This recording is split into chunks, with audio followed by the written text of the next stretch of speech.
What if the beast of Gévaudan was real?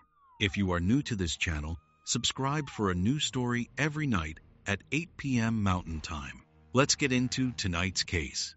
On the afternoon of June 30th, 1764, a 14-year-old girl named Jeanne Boulet was walking home from a neighbor's house in the village of Les Aubacs, in the province of Gévaudan, in south-central France.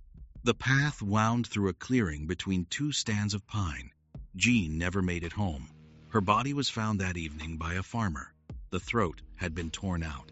The skull had been crushed. Flesh had been taken from the shoulders, the chest, and the upper thighs. The wounds were not those of a wolf. The local parish priest recorded the death. A second attack followed on August 8th, 1764, on a shepherdess, this time witnessed. By the end of the year, the beast of Gévaudan had attacked at least 7 people. 3 were dead.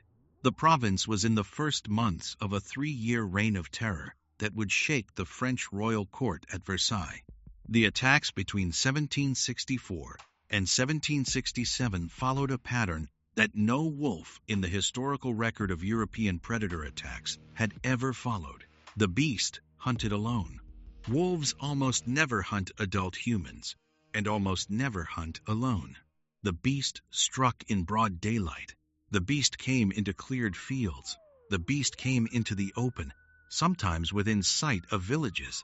Wolves almost never do this. The beast went for the head and the throat. Wolves almost never do this either. Wolves go for the flanks and the hindquarters. The beast preferred children and young women, but killed men too.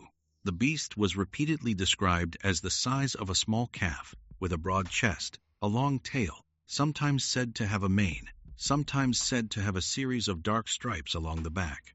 Multiple survivors, including Marie-Jeanne, who would be attacked in January 1767, would later give testimony that the head was not a wolf head. The snout was shorter, the ears were larger, the jaw was wider, the eyes were larger and set differently. This was not a wolf. Whatever it was, the French royal court would spend 3 years and the lives of at least 50 people trying to find out. The Bishop of Mende, the most senior Catholic clergyman in the province, took the unusual step of organizing public prayers against the beast. The bishopric of Mende kept a register of the attacks, copied from parish records, that survives in the French royal archives to this day. The records, sometimes called the registers of the bishopric, name 68 victims of the beast between 1764 and 1767, 52 of them killed. The bishop's records are the most thorough contemporary documentation of the attacks. The French royal court cited them as the official case file. The hunters sent by the king relied on them. The wolfers, the professional wolf hunters, who came and failed, kept their own copies. The royal huntsman, François Antoine, who arrived in 1766 with a bodyguard of 50 dragoons, used them to plan his campaign. The records are also the source of one of the strangest facts in the case. In 1765, after a year of attacks, the beast simply stopped.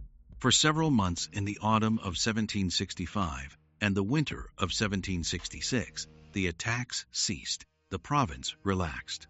Then, in January 1767, the beast returned. The bishop's records show that the beast that returned was larger than the beast that had stopped. In 1766, after a year of attacks, the Bishop of Mende wrote directly to King Louis XV at Versailles. The king, alarmed, sent his own gun-bearer and personal huntsman, a man named François Antoine, to Gévaudan with a small detachment of dragoons. Antoine was the most experienced royal hunter in France. He had personally killed more than 1,000 wolves. Antoine arrived in the Gévaudan highlands in the summer of 1766. He hunted the beast for months. On September 21, 1765, before Antoine's arrival, Antoine's predecessor, a local hunter, had killed a large wolf that was thought to be the beast. The body was sent to the king. The attack stopped. Antoine was recalled. Then the attacks resumed in January 1767, larger and deadlier than before. Antoine returned. He hunted the beast through the spring. He killed several large wolves, none of which were the beast. On June 19, 1767, a local peasant named Jean Chastel, a known poacher, was hunting in the forest near the village of La Bessère-Sainte-Marie. He fired a single shot from his flintlock at close range and killed a large animal that he claimed was the beast. The body was brought to Antoine, who declared it a wolf. The attacks ended. On January 12, 1767, a 13-year-old girl named Marie-Jeanne, the daughter of a farmer in the village of Langogne, was attacked while walking home from a neighbor's house. The attack was witnessed. 2 men working in a nearby field saw the beast leap on the girl. They ran to her.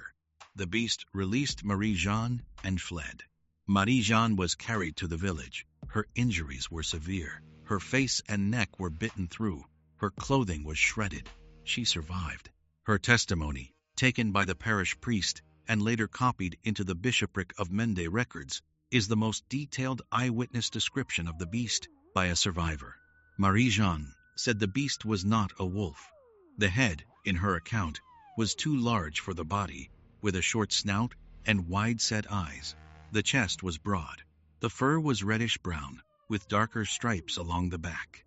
The animal stood low on its forelegs, like a hyena, with the shoulders higher than the hindquarters. The tail was long and thick, like a lion's. The beast did not move like a wolf, in her telling. It moved in a series of short charges, like a big cat. Marie-Jeanne's description does not match any known wolf. No known European predator fits the bill either. A hyena does not match. A wolf-dog hybrid does not match. The description matches, in certain key features, the accounts given by other survivors, but the combined picture is of an animal that does not exist in the modern European zoological record. The French Royal Archives, the Bishopric of Mende records, the parish registers of more than 40 villages, and the personal hunting logs of François Antoine together preserve the most thoroughly documented historical case of a large predator attacking humans in European history. The number of named victims, the number of named witnesses, the number of named investigators, the number of primary sources, all of these are exceptional. The case attracted attention across Europe. Newspapers in Paris, London, Amsterdam, and Berlin carried the story. The Encyclopédie of Denis Diderot, the great work of the French Enlightenment, mentioned the beast. The court painter Jean-Baptiste Audry was commissioned to paint portraits of the beast from the descriptions given by survivors. The paintings survive in the Louvre. The beast was used in the political propaganda of the French Revolution 2 decades later, as a symbol of the royal court that had failed to protect the peasantry. The archives also preserve the autopsy report on the animal killed by Jean Chastel on June 19, 1767. The report, written by a local doctor in the presence of François Antoine, says the animal was a wolf. The report is short. The report is contradicted by Marie-Jeanne testimony, by the testimony of other survivors, by the hunting logs of François Antoine himself, who had killed more than 1,000 wolves and had never seen one that matched the beast, and by the physical description of the animal in Audry's paintings. In the 260 years since the attacks, more than 30 theories have been proposed to identify the beast. The theories fall into 4 groups. The first group says it was an ordinary wolf, but a wolf with a learned taste for human flesh. The problem with this theory is that no wolf in the historical record has ever killed 52 people in 3 years, and no wolf has ever matched the description given by Marie-Jeanne. Wolves do not have short snouts, wide-set eyes, long lion-like tails, reddish-brown striped fur, or a low four-limb stance. The second group says it was a wolf-dog hybrid, possibly the offspring of a domestic dog and a wild wolf. The problem with this theory is that no wolf-dog hybrid matches the description either. Hybrids tend to look more like dogs, not less. The third group says it was an escaped or released exotic animal. Candidates have included a striped hyena, a maned wolf from South America, a young lion, and a young bear. The problem with this theory is that no candidate matches all of the features described. The fourth group says it was a surviving European Ice Age predator.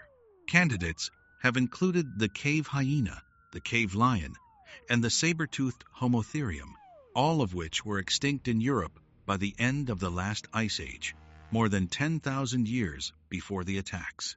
The problem with this theory is that there is no fossil evidence of any of these species surviving into the 18th century. None of the theories is complete. Some fail to account for the survivor descriptions. Some fail to account for the abrupt end of the attacks after the animal killed by Jean Chastel in June 1767. Marie-Jeanne Vallée, a 13-year-old girl who survived to give testimony, was so certain the animal was not a wolf, and no theory has yet explained her certainty. Subscribe for a new story every night at 8 p.m. Never miss a case. 3 years. 52 confirmed dead by the records of the Bishopric of Mende. 68 total victims named. More than 30 named witnesses, including Marie-Jeanne Vallée. 3 named royal investigators, including François Antoine. The personal interest of King Louis XV. The professional attention of the encyclopedia. A painted portrait in the Louvre. Autopsy reports. Parish registers. Hunting logs. The French Royal Archives.